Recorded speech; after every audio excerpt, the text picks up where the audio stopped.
Maintenant, on va rentrer un petit peu plus dans la caractérisation de l'eau, comment on peut voir quelle est une bonne eau. Pour ça, il y a un paramètre que je vous invite à bien voir chaque fois que vous achetez une bouteille. Pour le moment, je reste encore dans l'eau en bouteille. Parce qu'il y en a quand même 3/4 des Français qui achètent de l'eau en bouteille. Donc, autant qu'ils le sachent. Ça s'appelle le résidu à sec. C'est-à-dire que sur toutes les bouteilles, c'est obligatoire.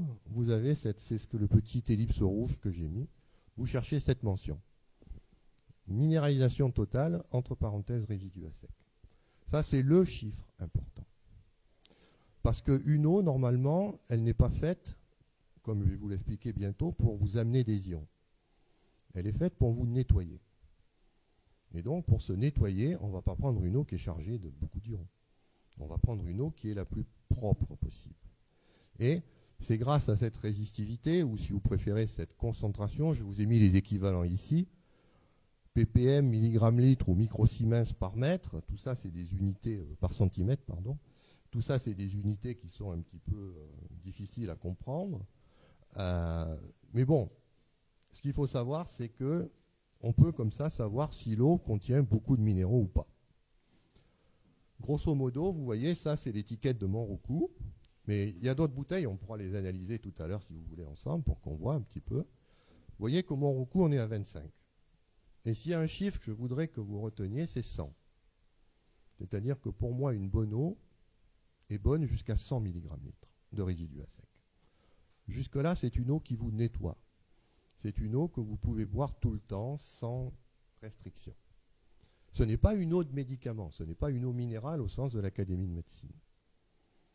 Et donc c'est facile parce que maintenant, vous savez, moi la première fois qu'avant, j'étais comme vous, hein, je ne savais pas ce que c'était l'eau. Donc quand j'allais sur les supermarchés, je voulais acheter de l'eau en bouteille, je me dis, qu'est-ce que je vais prendre? Tellement de produits. Ben maintenant c'est facile. Vous regardez le résidu à sec. Parce qu'il a toutes, elles sont au-dessus de 100. Quand vous en trouvez une qui est en dessous de 100, 9 fois sur 10, vous allez avoir une rupture de stock. Donc, vous sautez sur le pack. Tout de suite. 100 mg, c'est la valeur qui est... Tout ce qui est en dessous de 100 est bon. Voilà un petit tableau un petit peu plus précis. Soit on raisonne en conductivité, soit en résistivité. Donc on a ce qu'on appelle l'eau déminéralisée, c'est l'eau de laboratoire. Normalement, je vous déconseille de la boire. Ensuite, donc, on a l'eau pure, c'est jusqu'à 20 microsiemens par centimètre. Après l'eau douce, l'eau dure, l'eau minérale et l'eau de mer, vous voyez que la résistivité s'effondre ou que la conductivité augmente. Ça veut dire qu'il y a de plus en plus de choses dissoutes dans l'eau. Et plus il y a de choses dissoutes dans l'eau, moins c'est une eau qui peut vous nettoyer. Parce qu'elle est encombrée de tous ces minéraux et que l'eau elle est occupée à s'occuper des minéraux et ne s'occupe pas de toutes vos toxines qu'il faut éliminer. Parce que si on boit de l'eau, je vous rappelle, c'est pour éliminer ces toxines qu'on produit en permanence. Et donc, mieux vaut boire une eau qui est peu minéralisée. Alors, je vous ai mis les principales espèces, on les retrouve, hein, ce sont celles qu'on a évidemment trouvées, mais ce que je voudrais vous faire comprendre ici, par les diapositives qui vont suivre, c'est que ces espèces-là, elles sont là. Pourquoi? Parce que c'est d'une eau qui vient de la nature.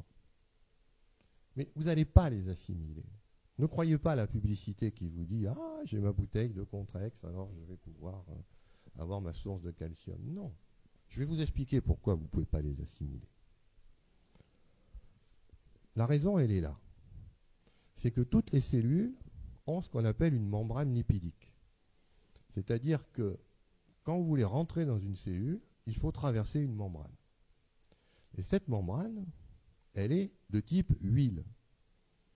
C'est comme si vous aviez une couche d'huile.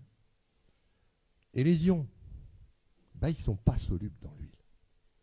Ce qui fait que si vous les buvez dans votre estomac, qu'est-ce qu'ils vont faire? Ils vont rester sagement de l'autre côté. Et ensuite, qui c'est qui va les traiter? Eh bien, l'organe qui est chargé de traiter les ions et l'eau, c'est le rein. C'est-à-dire vous allez faire fonctionner votre rein. Bon, ça peut être bien de faire fonctionner son rein, mais vous n'allez pas absorber les minéraux dont vous avez besoin. À cause de cette barrière huileuse qui empêche la pénétration. Et c'est pour ça qu'il y a des acides aminés dans le corps. Parce que font les acides aminés? Ce sont des acides, ils ont une fonction carboxylique qui va d'un côté se lier à l'ion. Et ensuite, ils ont une partie hydrophobe. En général, un cycle benzénique. Et cette partie hydrophobe va pouvoir faire traverser la membrane anion. Ça s'appelle la chélation. C'est tout le secret de ce qu'on appelle la micronutrition. C'est l'art de prendre les ions, mais en mettant en plus ce qu'il faut pour qu'ils traversent la barrière intestinale et pour qu'ils aillent à vos cellules. Parce que sinon, ils ne traversent pas. Et alors vous dites, mais pourtant je me bourre de calcium, je me bourre de fer, de magnésium. Non. Parce que ça part par l'urine. Vous ne l'absorbez pas. Pour l'absorber, il faut ces acides aminés. Mais si les acides aminés n'y ont pas, eh bien, il y a peut-être des moyens d'arriver à... Je vais vous en donner quelques-uns. En voici un, par exemple. Là, vous avez tous les minéraux qui sont essentiels à la vie. Qu'est-ce que vous voyez? Eh bien, vous voyez ce qu'on appelle une relation d'antagonisme. C'est-à-dire que tous ces minéraux, en fait, servent à aller dans des protéines qu'on appelle des métalloenzymes qui vont vous faire vos fonctions. On ne va pas regarder tout le diagramme. Ce qui compte, c'est juste d'avoir une vision globale. Mais je vais prendre par exemple deux pôles. Regardez le zinc et le cuivre. Vous avez le zinc qui est à gauche et vous avez le cuivre qui est un petit peu en bas. Cu, Zn. Vous voyez, il y a un trait avec deux flèches. Ça veut dire quoi? Ben, ça veut dire que si vous avez un excès de zinc, vous allez tuer les enzymes au cuivre. Et si vous avez un excès de cuivre, vous allez tuer les enzymes au zinc.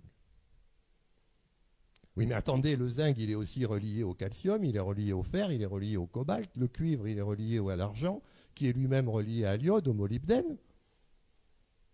C'est le vrai jeu de billard. Hein. Et ça, c'est la grande erreur que commettent beaucoup de thérapeutes.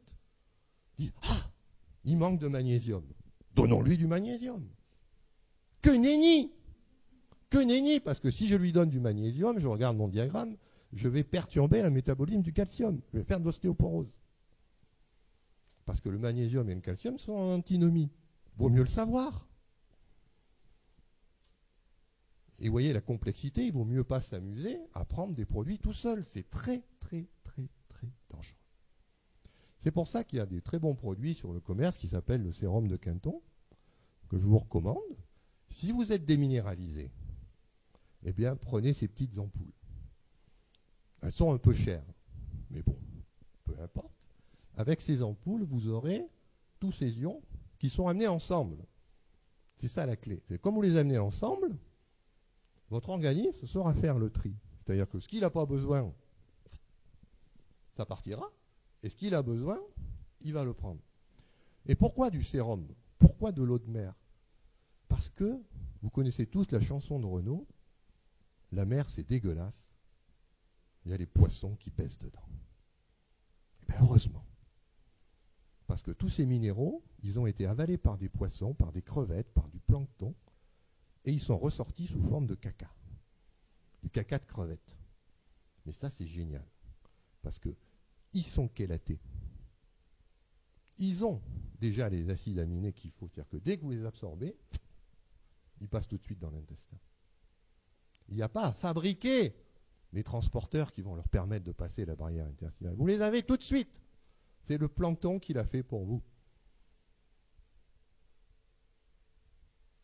Et donc, quand on est déminéralisé, on ne prend pas du calcium si on est l'ostéoporose, on ne prend pas du magnésium si on est en déficit de magnésium, on prend une ampoule de Quinton, isotonique, hypertonique, suivant qu'on tolère la concentration en sel. L'isotonique, c'est pour le long terme, c'est pour toutes les maladies chroniques. L'hypertonique, c'est pour les sportifs, ceux qui ont besoin d'avoir une grande dose d'énergie à un moment donné. Les grands sportifs prennent jusqu'à 6 ampoules par jour. Et là, vous y allez. Parce que n'oubliez pas aussi qu'il y a aussi quelque chose qu'il ne faut pas oublier, c'est ça. C'est que ces ions en eux-mêmes ne servent à rien s'il n'y a pas les vitamines. Donc il faut aussi penser, quand on prend ces ions, à prendre un complément vitaminique, parce que tous ces ions vont dans des enzymes qui ont des cofacteurs qui fonctionnent avec des vitamines. Et pour que la vitamine fonctionne, il faut qu'il y ait et l'ion et le cofacteur. Alors c'est facile, parce que là c'est pareil, il faut prendre un cocktail, il ne faut pas surtout en prendre une. Pourquoi? Parce que vous voyez que c'est comme les ions, si vous en prenez une, vous inhibez les autres. Donc là aussi, il faut toujours les prendre en bloc. Donc toujours penser à associer un petit peu de vitamine avec vos ions, votre sérum de Quinton. Alors il y a une petite exception, c'est la vitamine C. Elle, vous pouvez vous en gaver, parce qu'elle ne fonctionne pas avec les enzymes. Elle sert juste à régénérer les antioxydants du corps. Donc la vitamine C, si vous êtes vraiment en stress oxydatif, vous pouvez en prendre autant que vous voulez. Ça va vous faire beaucoup de bien. Et si jamais vous en avez trop parce que vous allez bien, ça sort par les urines aussi, c'est génial. C'est un produit qui n'est pas toxique. Donc la vitamine C, on la met toujours un petit peu à côté, ça on peut en prendre. Vous connaissez tous Linus Pauling, je pense. Le prix Nobel de chimie et de la paix. Il prenait jusqu'à 10 grammes de vitamine C par jour.